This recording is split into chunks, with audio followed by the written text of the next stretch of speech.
जय dear students, आज बात कर रहे हैं सबसे इंपॉर्टेंट टॉपिक्स की। और पॉलिटी में इस टॉपिक का बहुत अपना इंपॉर्टेंस होता है। डियर स्टूडेंट्स, जब भी हम कॉन्स्टिट्यूशन की बात करते हैं तो कॉन्स्टिट्यूशन में हर टॉपिक्स अगर मैं बोलूं तो इंपॉर्टेंट है, लेकिन ये बहुत ज्यादा इंपॉर्टेंट है क्योंकि इसका प्रैक्टिकल और इसका थ्योरेटिकल दोनों समझना बहुत जरूरी होता है। और देश में इस पर बहुत सारे डिस्प्यूट भी हुए। सुप्रीम कोर्ट का भी अपनी अपनी यहां पर इंटरप्रिटेशन रही है। तो टॉपिक का नाम है emergency provision of Indian constitution. Dear students, भारतीय संविधान में इमरजेंसी प्रोविजन को सबसे पहले क्यों रखा गया, क्या जरूरत थी इनकी, और जब ये रखा गया तो कितने प्रकार के होते हैं, कैसे एप्लीकेबल होंगे, और एप्लीकेबल अगर होंगे तो इनका इफेक्ट राजनीति पर, देश की पार्लियामेंट पर, राज्य सरकारों पर और एक आम व्यक्ति पर कैसे इनका इंपैक्ट पड़ता है। और इन्हीं से आपके क्वेश्चन एग्जामिनेशन में पूछते हैं। तो आइए बात करते हैं इमरजेंसी प्रोविजंस का कि कहां से, किस देश से लिया और क्यों लिया गया। डियर स्टूडेंट्स, अगर मैं बात करूं यहां पर इमरजेंसी प्रोविजन, तो आप ये इमरजेंसी प्रोविजन इंडियन कॉन्स्टिट्यूशन के आर्टिकल 352 से लेकर 360 यहां पर आपको मिलेगा। और ये पार्ट आपका है इसमें 18 भाग 18 में आर्टिकल 352 से लेकर 360 के बीच में आपको इमरजेंसी देखने को मिलेगा। लेकिन ये इमरजेंसी है क्या और कितने प्रकार की होती है, किस देश से ली गई। तो मैं अगर यहां बात करूं तो ये इमरजेंसी प्रोविजन जो है ये गवर्नमेंट ऑफ इंडिया एक्ट 1935 से हमने बोरो किए थे। अंग्रेजों ने जो बनाया था ये उससे हमने उधार लिए थे। लेकिन इसमें एक चीज और है, suspension of fundamental right in the case of emergency.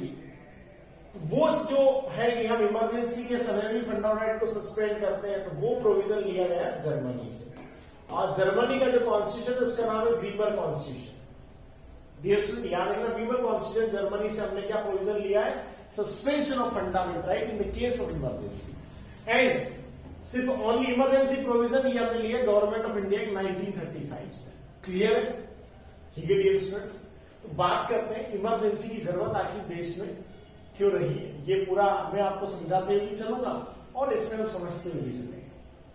यहां आपको देगा पार्ट 18 आर्टिकल 352 से 360। ठीक है, यहां पर बात करते हैं कि यहां पर इसलिए रखा गया है कि कभी भी देश में एबनॉर्मल सिचुएशन अगर आ जाती है जो संभल नहीं पा रही है, हैंडल नहीं हो पा रही है, उन कंडीशंस में हम यूनियन गवर्नमेंट को बहुत स्ट्रोंग बना देते हैं। यूनियन गवर्नमेंट के पास बहुत पावर होता है देश की सरकार को एक करने का। तो ये किस कंडीशन में होगा? एक कंडीशन होगा rationality behind incorporation of this provision in the constitution to safeguard sovereignty, unity, integrity and security of the country. देश की प्रभुसत्ता, एकता, अखंडता और सुरक्षा के खतरे में कहीं किसी समय पड़ जाए या इन पर कोई चुनौती आ जाए, इन पर कोई खतरा दिखने लगे, तब हमारा देश एक हो जाता है। उस एक होने के प्रोसेस का नाम इमरजेंसी होता है। याद रखना, इंडियन कॉन्स्टिट्यूशन वैसे तो मैं बात करूं तो कैरेक्टर में फेडरल होता है, जहां यूनियन का अलग पावर है और स्टेट का अलग पावर है। लेकिन in the case of emergency ये हमारा कॉन्स्टिट्यूशन यूनिटरी बना देता है। अपने आप एक इंपॉर्टेंट फीचर्स होता है। अब यूनिटरी बेस कैसे है और बाकी देशों में क्या सिस्टम नहीं है, तो चलो मैं आपको यहां पर बता देता हूं कि अगर यूएस की बात करते हैं और यूएस में अगर इमरजेंसी लगती है तो याद रखना वहां पर अमेरिका और उनके स्टेट्स जितने भी हैं वहां पर, उन दोनों की इमरजेंसी अलग अलग है। अगर यूएसए में इमरजेंसी और यूएसए में लगी है तो स्टेट में तब तक नहीं लगेगी जब तक वहां का गवर्नर्स को परमिशन नहीं देगा। क्लियर? तो ये बहुत अलग अलग प्रोसीजर है वहां। लेकिन इंडियन कॉन्स्टिट्यूशन की बात में अगर करूं तो यहां पर पूरा पावर यूनियन के पास आ जाता है in the case of emergency, लगाने का भी, हटाने का भी और पूरा काम करने का भी। तो कहने का मतलब हमारा जो यूनिटरी बेस है ये स्ट्रोंग हो जाता है। जिस समय हमारे देश में इमरजेंसी लगेगी उस समय यूनियन और शक्तिशाली हो जाता है। वैसे शक्तिशाली है लेकिन फिर और पावरफुल हो जाता है, सारे अधिकार यूनियन के पास आ जाते हैं। क्लियर है? तो कहने का मतलब भारत में जो इमरजेंसी प्रोविजन है वो बहुत ऐसी कुछ कंडीशन हम आगे पढ़ेंगे, उन कंडीशनों में अप्लाई किया जाता है कि इमरजेंसी लगाई जाएगी। तो देखते हैं अब और भी सारी चीजें। Democratic political system and constitution. During an emergency central government become powerful and the state go into the total control of the center, it convert the federal। समझ रहे?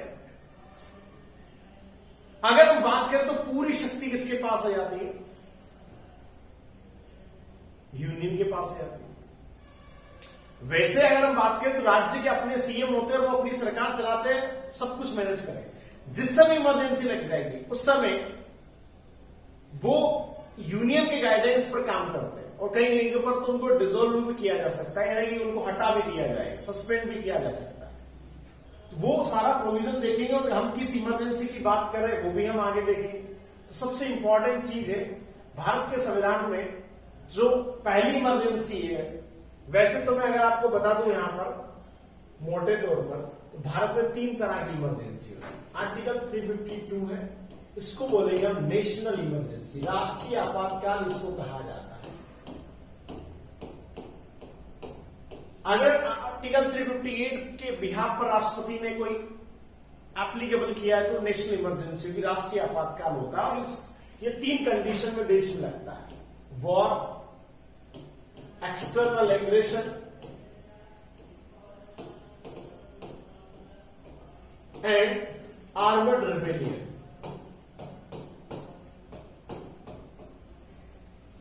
युद्ध हो रहा है, भारत पर किसी ने आक्रमण कर दिया है या देश के अंदर सशस्त्र विद्रोह होता है, ऐसी कंडीशन में राष्ट्रपति, क्योंकि ये एबनॉर्मल कंडीशन है, इसी कंडीशन में राष्ट्रपति क्या करेगा? इमरजेंसी डिक्लेयर कर देता है। अब ये बहुत एक अलग अलग प्रोसेस है, यहां पर कौन कौन से वर्ड कब आए ये भी अपने आप में एक इंपॉर्टेंट चीज है। तो वो सब चीजों को हम समझते हुए आगे बढ़े। द कॉन्स्टिट्यूशन में 3 टाइप्स की इमरजेंसी जो मैंने बताया आर्टिकल 352 में, इसको नेशनल इमरजेंसी कहा जाता है। Proclaim of emergency, not emergency of this type. Second जो है वो याद रखना 356 आर्टिकल के बिहार पर जिसको कहते हैं उसको बोलेंगे हम राष्ट्रपति शासन बोलेंगे या स्टेट इमरजेंसी के नाम से जानते हैं उसको, ठीक है। और तीसरी जो इमरजेंसी होती है वो होती है फाइनेंशियल इमरजेंसी।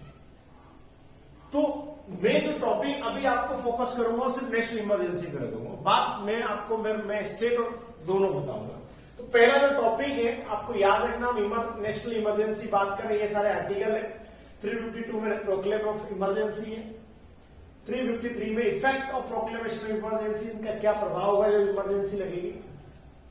आर्टिकल 354 में application of provision relating to distribution of revenue which है प्रोक्लेमेशन ऑफ इमरजेंसी। जिस समय ये लगेगी तो उस समय आपका रेवेन्यू डिस्ट्रीब्यूशन कैसा रहेगा, किसके पास रहेगा पावर।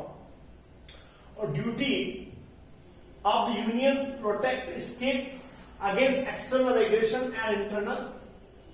यहां पर माना गया कि अगर देश में एक्सटर्नल यानी बाहरी और इंटरनल दोनों तरह की कुछ कंडीशन होगी तो यूनियन की ड्यूटी है प्रोटेक्ट करना, किसको? स्टेट को प्रोटेक्ट करना। याद रखना 356 में फेलियर ऑफ कॉन्स्टिट्यूशन मशीनरी, किसी राज्य में संवैधानिक संस्था अगर फेल हो जाती है, वहां की सरकार बन नहीं पाती किसी कारण, तो वो वहां का शासन राष्ट्रपति अपने हाथों में ले लेता है थ्रू गवर्नर।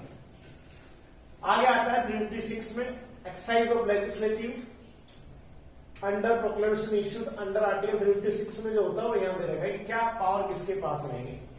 358 में suspension of provision article 19 during emergency. ये बहुत अच्छे से समझना है हमें कि आर्टिकल 19 किस समय सस्पेंड होगा। और 359, तो ये दोनों बहुत इंपॉर्टेंट, इन दोनों का इंपैक्ट व्यक्ति पर रहेगा। और लास्ट में 360 में आपको ये इमरजेंसी दे रखी है। बहुत अच्छे से ध्यान से यहां एक एक चीज को आप समझना, जिस चीज को हम पढ़ने जा रहे हैं।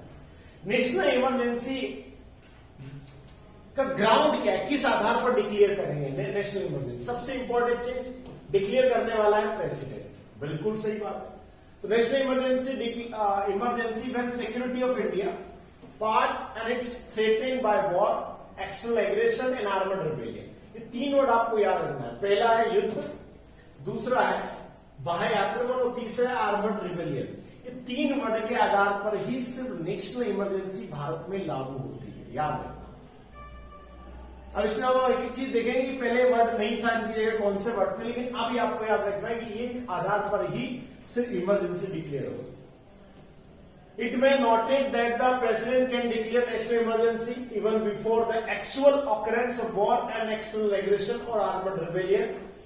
If satisfied that there is a imminent danger, जब स्थिति बन जाती है, जैसे कि युद्ध हो जाए। युद्ध का मतलब समझ रहे, वॉर का मतलब होता है कि आपस में कोई, जैसे विश्व युद्ध हुआ है ना, first world war, second world war, India उसमें पार्टिसिपेट करेगा, तो हमारे देश में उस समय इमरजेंसी लगाने का प्रावधान। दूसरा, कोई देश हम पर आक्रमण करता है तो इसको भी युद्ध ही बोलेंगे, लेकिन फिर भी हमने इसको रखा एक्सटर्नल एग्रेशन वर्ड रखा कि कोई देश अगर हम पर आक्रमण करेगा तो हम लगाएंगे।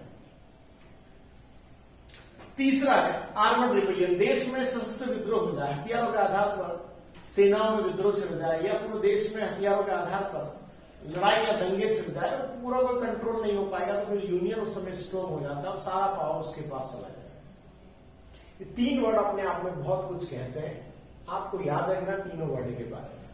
अब बात आती है जो नेशनल इमरजेंसी है, जिस समय युद्ध लगेगा, युद्ध और एक्सटर्नल एग्रेशन के आधार पर अगर इमरजेंसी लगेगी तो इसको बोलेंगे एक्सटर्नल इमरजेंसी।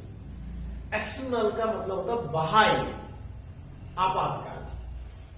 उसके बाद on the ground of armed rebellion is not internal emergency. जिस आधार पर आर्मड रिबेलियन के आधार पर अगर आपके देश में इमरजेंसी लगती है तो उसको बोलेंगे इंटरनल, मतलब आंतरिक इमरजेंसी। अब यहां पर इंपॉर्टेंट चीज ये है कि ये सारी चीजें देश में हुई, एप्लीकेबल भी हुई, 3 बार देश में इमरजेंसी लगी, उसका भी इतिहास पढ़े, तो इनके बहुत सारे इंपैक्ट हुए, बहुत सारे इफेक्ट हुए, बहुत सारी चीजें को हटाया गया, जोड़ा गया।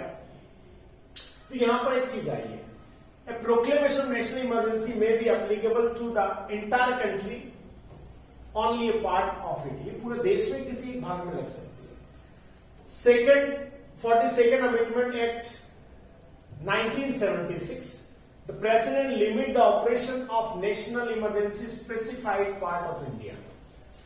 किसी विशेष क्षेत्र में भी लगा सकता है, और ये 42 संविधान संशोधन 1976 में ऐसा संविधान में संशोधन करके जोड़ दिया गया। और क्या क्या चीजें हैं, सारी चीजें हम देखेंगे। ओरिजिनल कॉन्स्टिट्यूशन मेंशन इंटरनल, ये बहुत इंपॉर्टेंट चीज है। हमारे संविधान में जो मैंने आपको बताया आर्मड रिबेलियन, ये वास्तव में वर्ड नहीं था, ये सशस्त्र विद्रोह नहीं था, इसकी जगह था आंतरिक अशांति, जिसको बोलते हैं इंटरनल डिस्टर्बेंस, एक वर्ड हुआ करता।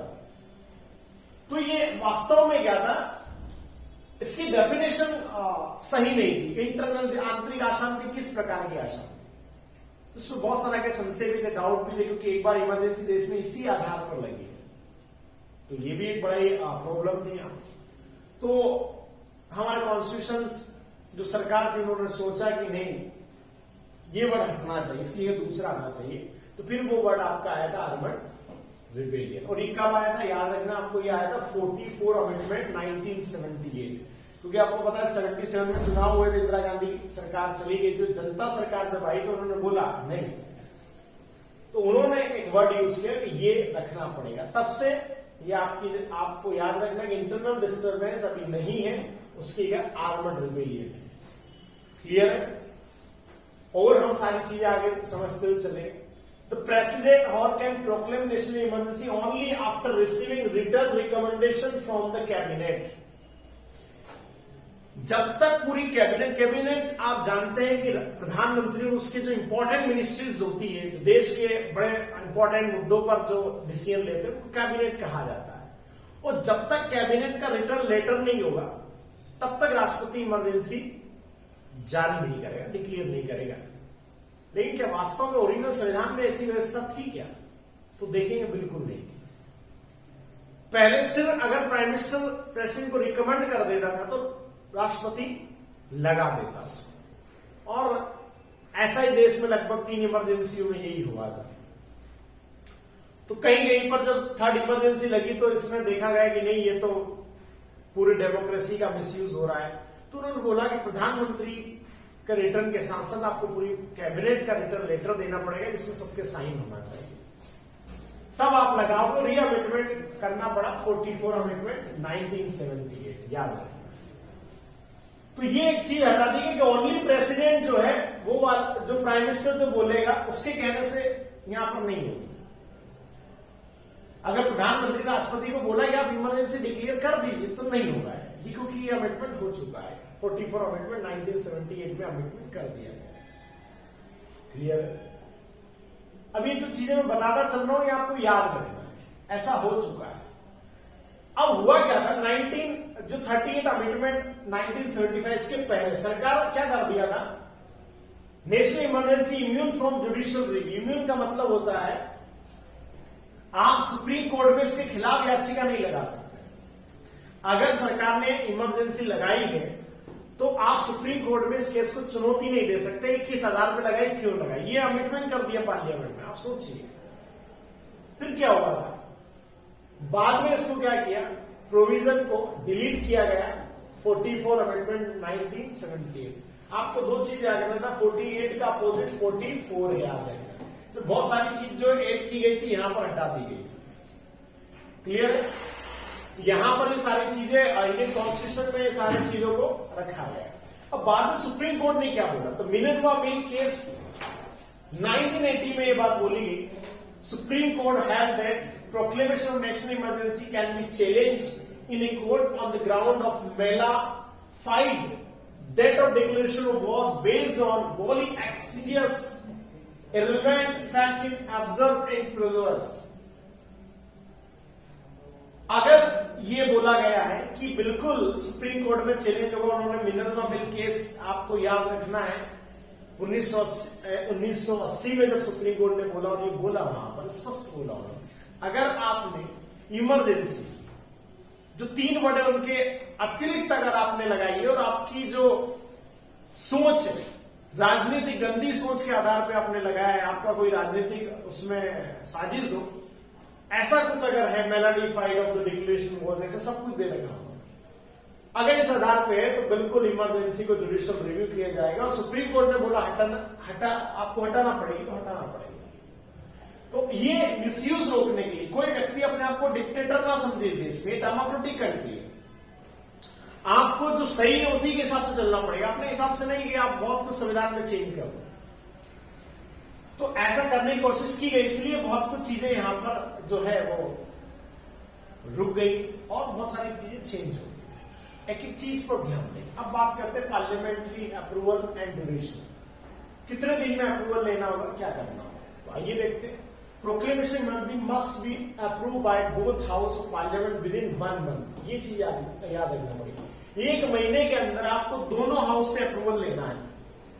इमरजेंसी आपने लगा दी, अब आप 1 महीने के अंदर अप्रूवल लेना, वो भी मेजोरिटी कौन सी, आपको याद रखना, issue if approve both house parliament emergency continue for 6 months and can extend in infinite period approval of proclamation parliament for every 6 months।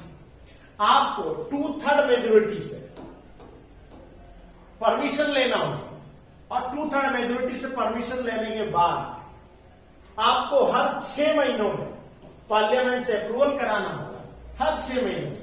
उसके बाद कितने दिन तक एक्सटेंड होगी तो इसके बारे में नहीं बोला गया, आप कितने भी दिन तक उसको कर सकते हो। 10 साल रखना है आपको, 15 साल रखना है, जब तक आप चाहें, लेकिन एक बार में यहां याद रखना पड़ेगा आपको, जो इमरजेंसी वो एक बार में 1 साल तक के लिए आगे बढ़ती है। क्लियर है? फिर भी 6 महीने में आपको अप्रूवल लेना होगा। यानी कि मैं अगर आपको बता दूं 2021 में इमरजेंसी लगती है जनवरी में और आपने 2/3 मेजोरिटी से पास करवा लिया, तो ये जो होगा लागू हो जाएगा 1 साल के लिए। लेकिन नेक्स्ट 6 मंथ इसके बाद जैसे आएगा जनवरी, फरवरी, मार्च, अप्रैल, मई, जून, जुलाई में फिर आपको पास करना पड़ेगा। अगर नहीं हुआ तो हट जाएगी। तो वैसे एक बार में इसका 1 साल बनता है, लेकिन हर 6 महीनों में इसका रखा जाता है। तो इसके बारे में वास्तव में कोई फिक्स पीरियड नहीं कि इमरजेंसी कितने समय के लिए लगेगी, 2 साल 3 साल, ऐसा कुछ भी फिक्स नहीं। और ये जो प्रोविजन किया है ये भी याद रखना, यहाँ पर किया गया था 44 अमेंडमेंट 1978। मतलब ये ना 78 के पहले ये सारी चीजें नहीं होती थी। आप एक बार लगा दो फिर कंटिन्यू रहती जब तक आप चाहोगे। अब रिवोकेशन ऑफ प्रोक्लेमेशन, वापस लेना है तो कैसे लोगे आप? इमरजेंसी लगा दी आपने। इसमें एक चीज और आप यहां ध्यान रखिए कि यहां एक इंपॉर्टेंट चीज है कि इमरजेंसी जिस समय आपने लगाई उस समय लोकसभा डिसोल्व हो जाती। वैसे तो इसके बारे में प्रोविजन ये बोला गया है कि इमरजेंसी जिस समय लगती है लोकसभा का अगर डिसोल्व नहीं होते हम कार्यकाल उसका 1 साल के लिए बढ़ा देते हैं। लेकिन ठीक है, फिर भी हम माने ऐसा कि वास्तव में ऐसा नहीं है। तो फिर क्या प्रोविजन है यहां पर? तो माना गया कि चलो लोकसभा डिसोल्व हो जाती है, तो ऐसा बोला गया आप राज्यसभा से परमिशन ले लीजिए। लोकसभा जैसे नहीं आती है 30 दिनों के अंदर आप लोकसभा से परमिशन ले लीजिए। अगर आप जैसे लोकसभा की सिटिंग होती चुनाव के बाद और अगर 30 डेज के अंदर आपने परमिशन नहीं ली तो ये प्रपोजल कैंसिल हो जाएगा। इसलिए नई लोकसभा बैठने के 30 दिन के अंदर आपको क्या करना है? परमिशन लेना। उसके बाद ये भी अमेंडमेंट हुआ 44 1978 में, ये सब सारी चीजें की गई। अब वापस रिवोकेशन करना है, वापस लेना है, तो इसके लिए ज्यादा कुछ नहीं है। ये इमरजेंसी प्रेसिडेंट कभी भी ले सकता है, प्रधानमंत्री और उसकी कैबिनेट ने अगर बोल दिया है तो वापस ले लेगा, कोई दिक्कत नहीं। लेकिन क्या और किसी के पास भी पावर है क्या इसके पास? तो वो पावर आपको मिलेगा लोकसभा के पास। लोकसभा क्या करेगी? लोकसभा को अगर खत्म करना है तो वो 1/3 लोकसभा के अगर 1/10 मेंबर 1/3 मेंबर अगर प्रेसिडेंट को लिखकर दे देंगे कि इमरजेंसी को रिवोक करना है, वापस लेना है, तो इस कंडीशन में क्या होगा? यहां पर या तो प्रेसिडेंट या ये लिख सकते हैं स्पीकर ऑफ लोकसभा, दोनों में से किसी को भी लिख सकते हैं, और इसमें लोकसभा की सिटिंग बैठ जाती है। वैसे तो यहां पर पार्लियामेंट सिटिंग रहेगी और पार्लियामेंट में यहां पर अप्रूवल हो जाता है। तो ये आप देख सकते हैं कि इमरजेंसी अगर वापस लेना है तो लोकसभा के 1/10 मेंबर इसको वापस ले सकते हैं। और वापस लेने के लिए आपको कोई 2/3 मेजोरिटी की जरूरत नहीं होती, सिंपल मेजोरिटी में ये वापस ले ली जाती है। ये प्रोविजन है, ठीक है। हर एक प्रोविजन को ध्यान रखना। इमरजेंसी बहुत इंपॉर्टेंट टॉपिक है। अब बात आती है इफेक्ट ऑफ नेशनल इमरजेंसी। कहां कहां इसका इंपैक्ट होगा नेशनल इमरजेंसी? क्योंकि हम जानते हैं कि अभी नॉर्मल चल रहा है पूरे देश में, लेकिन इमरजेंसी लग जाएगी तो क्या होगा देश में? ऐसी क्या घटना हो जाएगी? क्या हम पढ़ नहीं पाएंगे? क्या हमारे पास कोई अधिकार नहीं रहेंगे? क्या नहीं होगा? तो आइए देखते हैं। तो सबसे पहला इंपैक्ट होगा सेंट्रल स्टेट रिलेशन पर। केंद्र राज्य संबंध जो है वो थोड़ा बदल जाएंगे, उस समय सारे पावरफुल हो जाएगा यूनियन, या सेंट्रल पावरफुल हो जाएगा। उसके बाद effect on life of Lok Sabha. Lok Sabha और स्टेट असेंबली की जो लाइफ है 5 साल होती है, और इमरजेंसी के समय इनको 1 साल के लिए बढ़ा दिया जाता है। अगर इमरजेंसी इनके भंग होने से पहले लग जाती है तो 1 साल के लिए बढ़ा दिया जाएगा, तो इनकी इंपैक्ट होगा। इफेक्ट ऑन फंडामेंटल राइट, मौलिक कर्तव्य पर क्या इंपैक्ट होगा, और ये जब होगा तो ये याद रखना सिटीजन पर इनका इंपैक्ट भी होता है। आप जो यहाँ के नागरिक हैं या जो भी भारत के लोग हैं उन सब पर इंपैक्ट, जो पर्सन वगैरह जो भी रहते हैं उन पर सब पे इंपैक्ट होगा, ठीक है। ये सबसे इंपॉर्टेंट है फंडामेंटल राइट, क्योंकि आम व्यक्ति को इंपैक्ट यहाँ होगा। वहां तो सरकारों को इंपैक्ट होगा, लेकिन आम व्यक्ति को यहाँ इंपैक्ट होता है। वो इंपैक्ट क्या है? क्या आज की तरह ही अधिकार होते हैं, कुछ बदल जाते हैं आपके अधिकार? तो सबसे पहले देखेंगे effect on central state relation. आज हम जानते हैं कि एग्जीक्यूटिव का जो होता है कि यूनियन में पीएम है तो उसकी काउंसिल, स्टेट में सीएम है तो उसकी काउंसिल होती है, ये एग्जीक्यूटिव है। लेजिस्लेटिव की बात करेंगे तो ये पार्लियामेंट है, और स्टेट लेजिस्लेचर होता है जिसमें असेंबली और हाउस वगैरह दोनों होते हैं। तो ये दोनों को हम समझिए। अगर इमरजेंसी डिक्लेयर होता है, एग्जीक्यूटिव पावर मतलब होता है कार्यकारी शक्तियां। अभी नॉर्मल समय में सीएम स्टेट का हेड होता है, वही सारे डिसीजन लेगा, लेकिन जैसे ही इमरजेंसी डिक्लेयर होती है वो सारे डिसीजन होंगे प्राइम मिनिस्टर और उसकी कैबिनेट के पास। याद रखना, प्रेसिडेंट थ्रू सारे पावर यूज करेगा यहां पर, और राज्य सरकार शक्ति विहीन हो जाएगी। शक्ति मीन्स कि वो कोई भी काम करेंगे तो बिना सरकार की एडवाइस के कोई काम नहीं होगा। तो कई बार तो भंग भी हो सकता है, यानी कि असेंबलियों को तो वैसे भंग नहीं किया जाएगा, लेकिन सरकारों को गिरा दिया जाता है या सरकारों को हटा दिया जाता है, तो वो पूरा कंट्रोल राष्ट्रपति के पास है।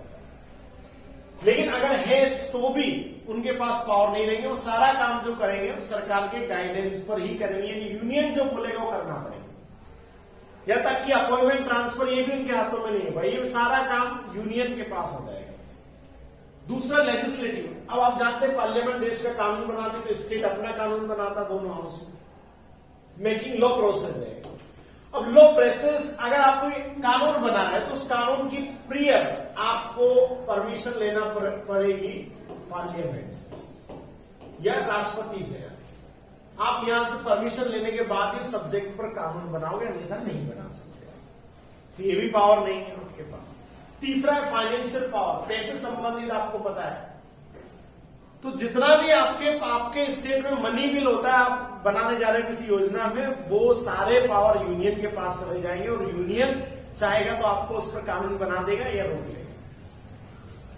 तो स्टेट तो पावरलेस ही होकर बिल्कुल हो जाता है। इसी को यूनिटरी बेस कहते हैं इंडियन कॉन्स्टिट्यूशन, कि जहां इमरजेंसी डिक्लेयर हो जाएगी वहां पर इंडिया का फेडरल स्ट्रक्चर काम करना बंद कर देगा, वो सारे पावर शिफ्ट हो जाएंगे यूनियन के पास।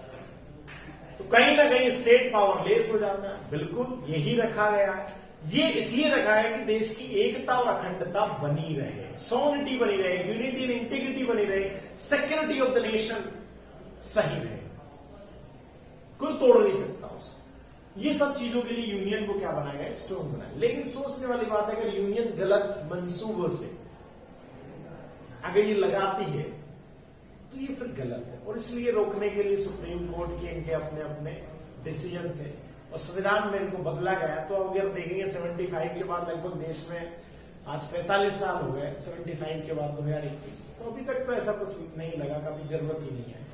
हाँ, कुछ लोग बोलते हो बात अलग है कि इमरजेंसी जैसे, बाकी ऐसा कुछ भी नहीं है। दूसरा देखेंगे इफेक्ट लोकसभा की लाइफ पर क्या होगा, याद रखना। देखो यहां पर आपको अच्छे समझना है कि ये डिक्लेयर होने वाली proclamation emergency in operation of the life of the Lok Sabha में extend beyond normal term 5 year होता है। अगर आप इमरजेंसी लगा रहे हैं तो 1 ईयर एट ए टाइम, एक बार में इनका जो समय है वो 1 साल के लिए क्या हो जाएगा, बढ़ जाएगा। उस समय लोकसभा जो होगी, और ये हुआ भी ये देश में 5 साल होता है, तो उस बार फिर अगर इमरजेंसी लगती है तो उस समय 1 साल बढ़ा दिया गया तो 6 साल हो जाएगा। लेकिन इमरजेंसी है तो, अन्यथा नहीं होगा। अब ये आप कितनी बार कर सकते हैं, ऐसा एक बार कितनी बार बढ़ा सकते हैं, तो यहां पर कहीं नहीं लिखा रहा कि आप कितनी बार बढ़ाओगे, कि बस 3 बार ही बढ़ा सकते, 2 बार ही बढ़ा सकते, ऐसा कुछ भी नहीं है। कितनी बार आप कर सकते हैं इसको, लेकिन एक बार में 1 साल के लिए होगा। Extension cannot continue beyond period 6 months after emergency has ceased to operate। तो जैसे ही इमरजेंसी खत्म होती है 6 महीने के अंदर फिर वो जो टेन्योर वो खत्म हो जाता है, क्योंकि 6 महीने के अंदर आपको नए चुनाव करवाना पड़ेंगे देश में। For example the term of the fifth Lok Sabha, हमारी जो 5वीं लोकसभा थी उसका टेन्योर 2 बार बढ़ा था, 1-1 साल के लिए। तो 75 में चुनाव होने वाले थे, लेकिन 76 और फिर 76 2 बार बढ़ाए गए। सिमिलर सेम चीज आपको स्टेट में मिलेगी। स्टेट जो लेजिस्लेचर है उनका भी कार्यकाल 1 ईयर के लिए बढ़ा दिया जाता है इमरजेंसी के समय, और जैसे ही खत्म होती इमरजेंसी वहां पर भी उनको खत्म करके फिर से ऑपरेट कर दिया जाएगा। ठीक है। अब इफेक्ट ऑन फंडामेंटल राइट, सबसे इंपॉर्टेंट चीज तो ये है यहां पर कि वास्तव में आप लोगों पर या आम इंसान पर राष्ट्रीय आपातकाल के समय क्या इंपैक्ट होता है। क्योंकि सरकार पर इंपैक्ट है, सरकार है नहीं है, इससे आम लोगों को ज्यादा फर्क नहीं पड़ता, लेकिन आम लोगों को फर्क पड़ता है उनके जीवन पर अगर कोई प्रभाव पड़ता है। तो यहां पर आपको 2 आर्टिकल समझना पड़ेंगे, 358 और 359। ये आपके फंडामेंटल राइट है, और क्योंकि फंडामेंटल राइट अगर आपको मिलते तो आपको लगता है कि हाँ हम इस देश में आजादी से जी रहे रहे हैं। अगर फंडामेंटल राइट नहीं है तो आपको वही लगेगा कि अंग्रेजों का जमाना है। तो यहां पर ये 2 आर्टिकल सबसे इंपॉर्टेंट, अब अच्छे समझना है पर क्या लिखा है। Article 358 deal with the suspension of fundamental right guarantee by article 19। तो आप एक चीज जानना, 358 से जो रिलेशन है वो आर्टिकल 19 का रिलेशन। अगर इमरजेंसी 358 के बिहाफ पर लागू होती पूरे देश में तो आर्टिकल 19 अपने आप क्या हो जाएगा, सस्पेंड हो जाएगा। आर्टिकल 19 आपको पता है, right to freedom of speech, expression, move to free out of the country, establish the any occupation, assembly without arms, ऐसे 6 प्रकार के राइट है आपके पास। भारत में घूमो आप, कुछ भी बातें आप बोल सकते हो संविधान के अनुसार, कोई बिजनेस करना है कर सकते हो, कहीं पर रहना है रह सकते हो, कोई सम्मेलन करना है कर सकते हो, सारी चीज आपको आ जाती। लेकिन अगर 358 के बिहाफ पर इमरजेंसी लगती है तो आर्टिकल 19 अपने आप सस्पेंड हो जाएगा। अब आप सोच रहे हो सर ऐसा कैसे डिसाइड होगा कि 358 के आधार पर लग रही है? तो एक चीज याद रखना, 358 के आधार पर तभी लगेगी इमरजेंसी जब वॉर की कंडीशन हो या एक्सटर्नल एग्रेशन की कंडीशन। इसी आधार पर आप सस्पेंड कर पाएंगे 19 को, अन्यथा 19 का भी सस्पेंड नहीं हो। जब युद्ध की स्थिति हो देश में और कोई बाह्य आक्रमण, उस समय आर्टिकल 19 सस्पेंड होगा। तो फिर एक वर्ड है आर्मर्ड रिबेलियन। आर्मर्ड रिबेलियन के पर बिहाफ पर अगर लगता है तो उस समय याद रखना आर्टिकल 358 सस्पेंड या आर्टिकल 19 सस्पेंड नहीं होगा। ठीक है, क्लियर है? अब बात आती है दूसरी चीज पे। आर्टिकल 359 के आधार पर अगर इमरजेंसी लगती है तो याद रखना सारे फंडामेंटल राइट दिया हो क्या होंगे, सस्पेंड हो जाएंगे। लेकिन 2 बचे रहेंगे, 20 और 21, ये कभी भी किसी कंडीशन में सस्पेंड नहीं होंगे। याद रखें 20 में आपको पता है, 21 में भी आपको पता है कि क्या है। यहां पर आपको जीवन जीने का अधिकार मिल रहा है, यहां पर कानूनी सुरक्षा आपको मिल रही है। एक कानून में 20 में बोला जा रहा है कि आपको बिना कानून, जो कानून बना है उसी के कानून के अकॉर्डिंग आपको सजा होगी। और एक बोल रहा है कि आपको जीने की आजादी दी जाएगी, रहने की आजादी, सारी life and personal liberty peace में, इनको कभी सस्पेंड नहीं किया जाता। तो 359 का संबंध है अदर फंडामेंटल राइट से और 358 का संबंध है आर्टिकल 19 से। अब देखते हैं suspension of fundamental right under article 19 358। देखो ये यहां पर लिखा है, proclamation of national emergency is made 6 fundamental right under article 19 automatically suspend. इसके लिए बोलना नहीं पड़ेगा कि कौन सा है करना है आपको। जैसे 358 डिक्लेयर हुआ वॉर एक्शन एग्रेशन, 19 सस्पेंड हो जाएगा, आपको नहीं मिलेगा अधिकार। फिर कोई कुछ नहीं बोल सकते आप सरकार के इनके खिलाफ, कहीं धरना नहीं दे पाओगे, कहीं मीटिंग नहीं कर पाओगे, कोई राजनीतिक वो नहीं होगा आपका, कुछ नहीं होगा। No separate order of their suspension is required. इसके लिए अलग से कोई सेपरेट ऑर्डर देने की जरूरत नहीं होती है। आगे बात करें 44 amendment 1970 restrict the scope of article 358 is two way. इसको थोड़ा सा क्या कर दिया, रिस्ट्रिक्ट कर दिया, मतलब यहां पर इसको लगाना थोड़ा कठिन कर दिया गया। पहले स्टेट में बोला 6 fundamental right under article 19 can be suspend only when national emergency is declared on the ground of war and external aggression. ये याद रखें। पहले ऐसा था 78 के पहले क्या आप किसी के आधार पर 19 को सस्पेंड कर सकते थे, लेकिन उन्होंने बोला कि नहीं, आर्टिकल 19 तब सस्पेंड होगा जब युद्ध की स्थिति और बाह्य आक्रमण की स्थिति, तभी आप सस्पेंड कर पाओगे, नहीं तो नहीं कर पाओगे।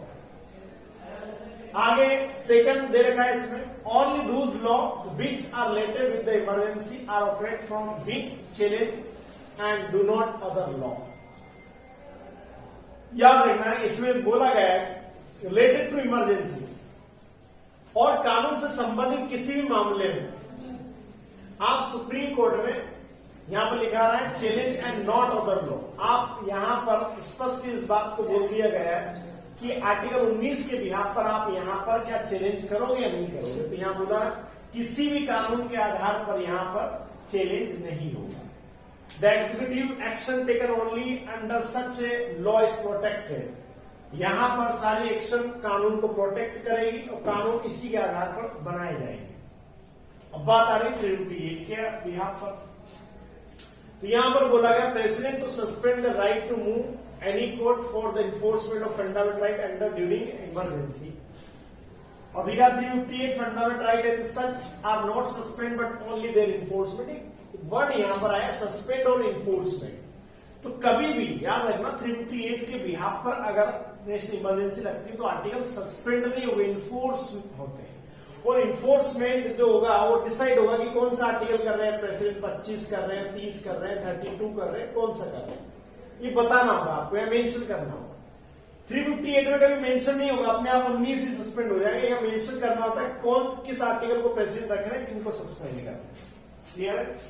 The said right to theoretically allowed but right to seek remedy is suspended। तो यहां पर लिखा रहा है कि आप पूछ सकते हैं, सीक रेमेडी का मतलब आप जानते हैं ना कि आपको कोर्ट में जाने का अधिकार है, क्या ये भी सस्पेंड हो जाता है यहां पर?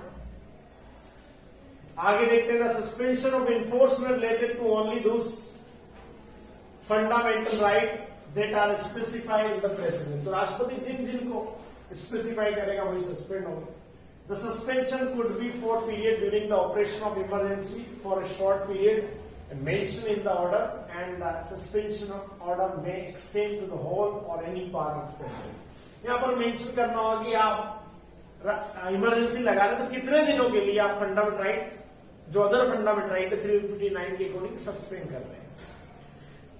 अगर 358 के बिहार पर आर्टिकल 19 जब तक इमरजेंसी तब तक सस्पेंड रहेगा, आप उसको जीवित नहीं कर सकते। अभी हमारे जो प्रोसीजर है पार्लियामेंट कॉन्स्टिट्यूशन उसमें मेंशन है, वो जीवित नहीं होगा। लेकिन यहां तो आप जीवित कभी भी कर सकते हो, बाकी fundamental right. It should be laid before each house of parliament for approval. आपको दोनों हाउस से परमिशन लेना पड़ेगी। 44 amendment act 1978 restrict the scope of article 359 में यहां पर उसको और बढ़ा दिया गया। First, the president can not suspend right to move the court for the enforcement of fundamental guarantee by article 20 and 21। आप कभी भी जब भी आप 358 के आधार पर इमरजेंसी लगाओगे 20-21 कभी सस्पेंड नहीं होंगे, बाकी सस्पेंड हो जाएंगे। अदर वर्ड की बात करें तो protection of convention for offence, मैंने बताया था आपको, कभी भी किसी भी व्यक्ति को इस देश में जो कानून है उसी के आधार पर आप उसको दोषी मानोगे। दूसरा तरीका नहीं आपको उसको सजा देने का, उसी के आधार पर हो गया। Right to life and personal liberty 21, ये हमेशा आपके पास बचे रहेंगे, इनको कभी आपसे छीना नहीं जाएगा, चाहे इमरजेंसी हो या ना हो। इसलिए लगाया गया कि देश में अंग्रेज जो होते थे वो इमरजेंसी के समय कभी भी कुछ भी करते थे, तो देश में ऐसा कभी कुछ ना हो। सेकंड है, law which are related with the emergency are protect from being challenge and not other law and the executive taken only under such law is protected. जो भी मामला है, जो भी कानून है, आप चैलेंज हो सकते हैं और दूसरे कानून के अकॉर्डिंग चैलेंज नहीं होंगे, और आपको जितने भी काम करने होंगे कानून के अनुसार ही करने होंगे। ये सारी चीजें यहां पर बताई गई है। और अगर मैं इनके बारे में थोड़ा सा अंतर आप दोनों बताऊं तो और भी क्लियर आपको रहेगा। यहाँ 358 confined fundamental right under article 19 only, ठीक है ना। 358 के आधार पर आर्टिकल 19 ही सिर्फ है, लेकिन 359 के आधार पर all those fundamental right was enforced and suspend by president order. 359 सभी का बोल रहा है, 358 ओनली 19 का बोल रहा है। 358 automatically suspend the fundamental right under article 19 as soon as the emergency is declared, ठीक है। जैसे ही 358 के आधार पर लगाए तो ऑटोमेटिकली सस्पेंड हो जाएगा 19। 359 के आधार पर लगा तो कोई भी ऑटोमेटिकली सस्पेंड नहीं होंगे। यहां पर राष्ट्रपति को बताना पड़ेगा कि कौन कौन से राइट को एनफोर्समेंट किया जा रहा है, याद रखना। 358 operate only in case of external emergency. External आप जानते हैं, युद्ध और बाह्य आक्रमण के आधार पर ही आप लगा पाओगे। और and not is the case of internal emergency. अगर हम देखें तो ये बहुत कुछ उल्टा है। बाह्य आक्रमण हो रहा है और उसके आधार पर आप लोगों के 19 जो आर्टिकल है वो छीन रहे हैं, तो समझ में आप समझ लो। आर्टिकल 19 जो भारतीयों को देश के अंदर मिलता है आर्टिकल। अब इसका बाहरी सीमा से कोई मतलब नहीं, लेकिन इसके पीछे बहुत तर्क है कि भारत के कुछ लोग युद्ध के समय हमारे खिलाफ ना जाए, किसी दूसरे देश को समर्थन ना करें, इसलिए उनके सारे अधिकार जो है छीन लिए जाए। और जब इंटरनल इमरजेंसी की बारी आएगी वो इसलिए 19 नहीं छीना जाएगा क्योंकि कभी भी कोई सरकार व्यक्ति से अपना अधिकार नहीं छीनेगी, क्योंकि उस समय सरकार हो सकता है डिक्टेटर हो, और अगर लोगों से उसने अधिकार छीन लिया कि आपको बोलने की आजादी नहीं, आपको कहीं जाने की आजादी नहीं, आपको कोई मीटिंग करने की आजादी नहीं, तो फिर तो इस देश में अंग्रेजों के कानून और हमारे कानूनों में कोई फर्क नहीं रहेगा, ठीक है। तो इसीलिए शायद इन्हीं सब चीजों को देख के, क्योंकि जब 75 में इमरजेंसी लगी थी उस समय लोगों को महसूस हुआ कि कभी भी उनके अधिकार जो नीड्स के अकॉर्डिंग है वो इंटरनल इमरजेंसी में खत्म नहीं होना चाहिए। और यहां पर हम बात करेंगे 359 जो होगा, यहां पर दोनों केस में काम होंगे, चाहे एक्सटर्नल हो इंटरनल हो, दोनों में आगे फंडामेंटल राइट सस्पेंड हो सकते हैं। 358 suspend fundamental under article 19 for the entire duration of emergency, जब तक इमरजेंसी लगी तब तक खत्म होगा। 359 सस्पेंड जो होगा, enforcement of fundamental right for a period specified by the president. राष्ट्रपति ने जो भी तय किया 1 साल के लिए रखना, 6 महीने के लिए रखना, उस समय के लिए रख सकते हैं आप। Article 358 extend to the entire country, whereas article 359 में एक्सटेंड टू इंटायर कंट्री और पार्ट, ये पूरे देश में लागू होगा। और याद रखना 359 के बिहार पर पूरे देश में किसी स्पेसिफिक पार्ट में लगता है। Article 358 suspend article 19 completely, while article 359 does not empower suspension of enforcement of article 20 and 21।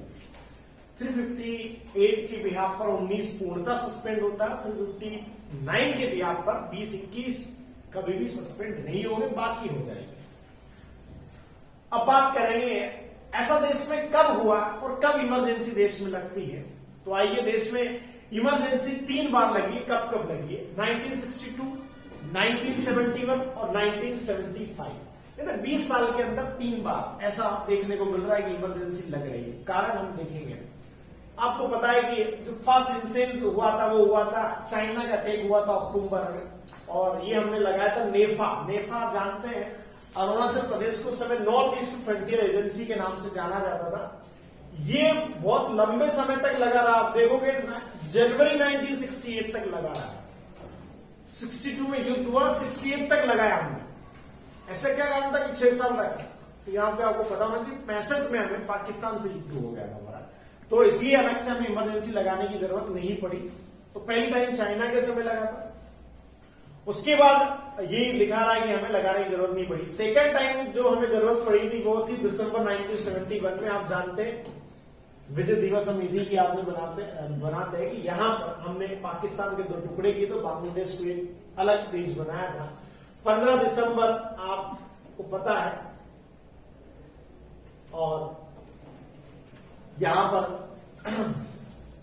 ये डिक्लेयर हुआ और माना गया कि इस समय इमरजेंसी यहां पर लगा दी गई। अब ये हुआ कि ये भी कितने समय तक चलती है देश में, तो ये 70 ऑलरेडी चल रही थी, लेकिन इंदिरा गांधी ने 75 जून में, 25 जून जिसको day of black day in Indian democracy कहा जाता है, 25 जून 1975 को एक इमरजेंसी लगा दी। उसका नाम था internal emergency, behalf of internal disturbance. मैंने आपको बताया था कि ये वर्ड उस समय होता था इंटरनल डिस्टर्बेंस, इसके आधार पर लगा दिया था। तो ऑलरेडी एक्सटर्नल लगी हुई, इंटरनल भी लगा दी गई थी। और ये कुछ पुराना न्यूज उस समय था, हिंदू आता था, प्रेसिडेंट प्रोक्लेम नेशनल इमरजेंसी आया था उस समय। यहां पर बिहाफ दिया गया था, security of India threatened by internal disturbance, मतलब भारत की जो डेमोक्रेसी है, सुरक्षा है, वो खतरे में, ऐसा हमको महसूस हुआ था। जबकि उसका कारण आप जानते हैं, नेशनल इमरजेंसी लगाने के कारण इंदिरा गांधी का जो चुनाव था उसको इलाहाबाद कोर्ट ने रद्द कर दिया था। जेपी नारायण का जो आंदोलन था वो भी इम्पैक्ट था, तो एक वो अलग स्टोरी है। तो इन्होंने यहाँ पर ये इंटरनल डिस्टर्बेंस करके आदेश पास कर दिया था। उस समय देश के प्रधान राष्ट्रपति जो थे फखरुद्दीन अली अहमद साहब हुआ करते थे। तो एक यहाँ पर बहुत इंपॉर्टेंट चीज भी थी, इससे भी इंदिरा गांधी ने बोला था, कैबिनेट मंत्रियों से पूछा ही नहीं गया था यहाँ पर।